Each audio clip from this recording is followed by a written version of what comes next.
G'day there, Ray Corcoran here. In today's video, we're going to be talking about how to build rapport with clients and customers. Building rapport is a hugely important skill, and the reason that we're talking about this on this channel, where we talk about making money, saving money, and investing money, is that it's a huge money-making skill. If you can build rapport with other people systematically and in an authentic way, it's going to open up so many doors for you and opportunities and all that sort of stuff that comes off the back of that. Building rapport is all about building a connection with another person. And we want to build that connection in a rapid but genuine way. So we don't want to just be too fake and just rush all into it. We want to build a real connection with someone, because when we have that connection, then we have trust. And when we have trust, all opportunities open up from there. And the good news is that anybody can learn this stuff. Anybody that tells you otherwise, they're wrong. You can learn this skill. It might take practice, but it is a skill that you can learn. Building quick rapport with people, and rapport that is also long lasting, is a skill that you can learn. And it's going to be very, very profitable for you, whether you have a job or you have a business, and also even in your personal life. If you can, in our life, we meet thousands and thousands of people. So if you can start to get good at building rapport with people in a rapid way, the number of opportunities that you can get out of it is just ridiculous. And the thing I love about rapport building is it's a skill that you can use for your entire career. Like, it's not like, say, in my marketing agency, stuff like Facebook ads, for example. That platform may not be very popular or effective in 10 years' time. It might not be still around. Whereas stuff like rapport building, it's an evergreen skill. You can use it for the rest of your career. So it's something that's worth investing in and learning. And when you get good at rapport building, you can go into any room, speak to any client over the phone, any potential client over the phone or in person, and you'll be able to build that strong relationship much faster than everybody else. And when you can do that, the chances of you making that sale or building that connection, setting up partnerships in business, getting introductions to people that could potentially mentor you. There's so many opportunities that you can get off the back of learning this skill. So the first skill that we need to really master when it comes to rapport building is mirroring the customer. Now, this is something that has been very, very popular in retail sales for many, many years. If you go into a department store and you speak to one of the these days you can't even find any of those sales reps to help you, because they have like one staff member per 10,000 square meters of floor space. However, if you do find someone, they're trained, and they don't even use that technique, to be honest, but they're trained to mirror the customer. So if you're you have a very dominant personality, or you speak really quick, they encourage you to be like that, speak like that. And if you have someone that's maybe a bit more softly spoken, you might slow down your speech and speak a bit more softly. The reason why mirroring is so effective is that we craft our own personality based on what we like and what we think is the right way to be. So when we meet someone that has similar qualities, we instantly have a natural affinity for that person, and we start to build a bond. We naturally don't, unfortunately, like people that are very, very different to us. It's not, that they're bad or they're worse, but people generally like being around people that are similar to themselves. So the way that you can use this is, take notice of how, whether it's a customer or a client or a potential client, look at how they're speaking, look at what they focus on, look at what they don't focus on, but you want to kind of copy the way that they are. So for me, if I'm on a phone call to someone that's a bit more blokey and maybe a bit more of a direct and dominant personality, I'm not spending 50 minutes at the start of the phone call or the interaction talking about how their day was. These are people that want to get into stuff, get stuff done, and they want to get straight to the point. They value and appreciate when people do that for them. The flip side is, if you have someone that's a bit more emotional and likes, they're a bit more maybe hyperactive and love having a chat and that sort of stuff, I would do more of that in my own way. And you can do that as well. So if you meet someone that's a bit like that, you can start bringing that side of your personality out. We don't have to fake being like them, but we do bring out that aspect of our personality. Your personality is really based on a number of different traits, and we're turning up certain traits and maybe turning down other traits so we can build more affinity faster. I'd really encourage you to practice mirroring when you're even in very minor social situations, even at the coffee shop, whether you're on the phone to a friend. Try it out in work or business related situations and start to practice it. You'll be surprised with how much that you can, how much of a relationship you can build with people and really build bonds with people. And it's it's a great skill to know. Number 2 is being a good listener. It is crucial in terms of building trust and rapport with people that you are a good listener. People that talk and talk and talk, obviously I'm talking because it's a video, but if you're always talking and never listening, it's impossible. You are closing the doors for you to have any kind of rapport with this person. Listening and asking questions is crucial to building rapport.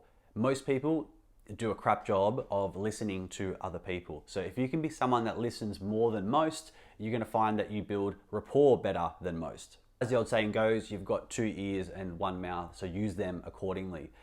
You wanna make sure that you're always listening. One thing that I always do if I'm in a business situation, I'm always, if I'm on the phone, I'm writing heaps of notes about even little details of things that they say. Because one thing that you can really surprise people with and build a good bump in rapport with them is by mentioning something that they may have mentioned as an offhand comment, in the previous call or at the start of the phone call if it's a longer call. The fact that you noticed it, heard it, remembered it, and could feed it back to them later in the call or the conversation or the next time you see them, it shows that you actually were listening. And while this is it sounds like a very simple thing, nobody does it. So when you do it, it does stand out massively. Number 3 is be competent. So if you're looking to build more trust and build more of a relationship with customers and potential customers, you need to understand that you need to be very, very good at what you do. You need to know your domain inside out. If people are coming to you for domain expertise, even if you work in a department store, you need to understand the products that are available, what's not available, what's in trend. If you need to know the specs of the technical products if you're selling them.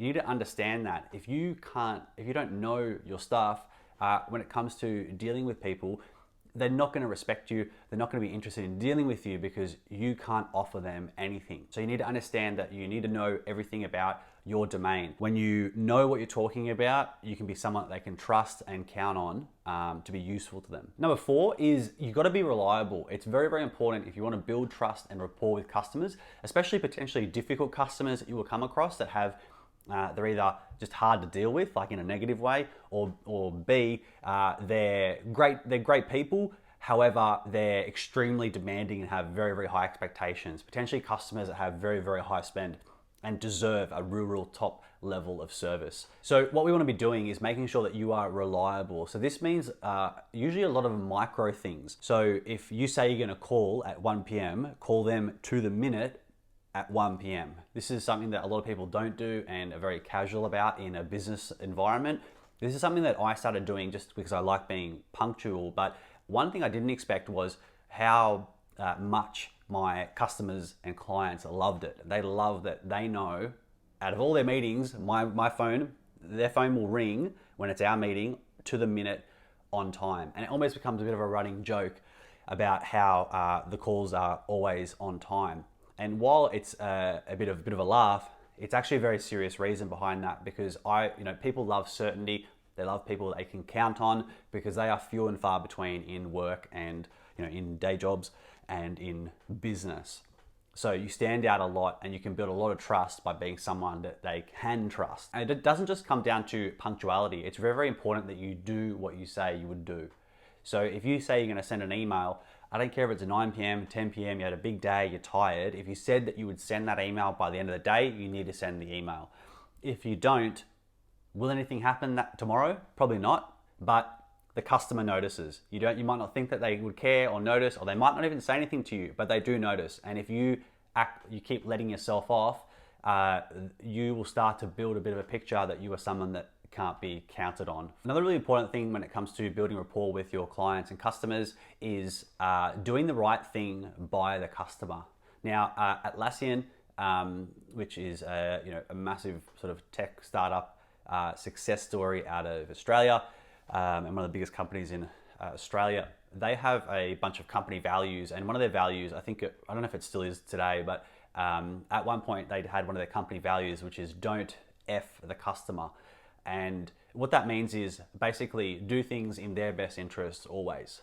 Now, I think every company could implement that in their business, and it would be very, very beneficial for them. It's important to build a habit and a style where you are someone that does the right thing by them at all times. And especially when they're not looking, or they may not ever find out whether you did the right thing or not. You know, doing the right thing even behind closed doors, even if the customer may not personally know that you did or didn't do something. If you always consistently are someone that is honest and does the right thing, then your customers, you know, some days they may find out that you did or didn't do something, and you might have thought that they would have never found out whether you did it or not. They find out, and all your trust and rapport gets eroded instantly. So it's very, very important that you conduct yourself and be honest and do the right thing by them. And don't try and cut any corners, because it will come back to bite you, whether it's this customer or the next customer or 100 customers down the track. You always want to conduct yourself as if people are watching, because it's such an easy way to lose a lot of rapport. And it can take, you know, it's like, I think it was Warren Buffett had the quote, you know, you can spend years building up a reputation and only seconds to destroy it. So that's very, very relevant when it comes to rapport building. The last one's maybe not as much of a common one, but when it comes to building rapport and trust with customers, sometimes just being, having fun and being a positive person can make a big impact in how much trust you can build.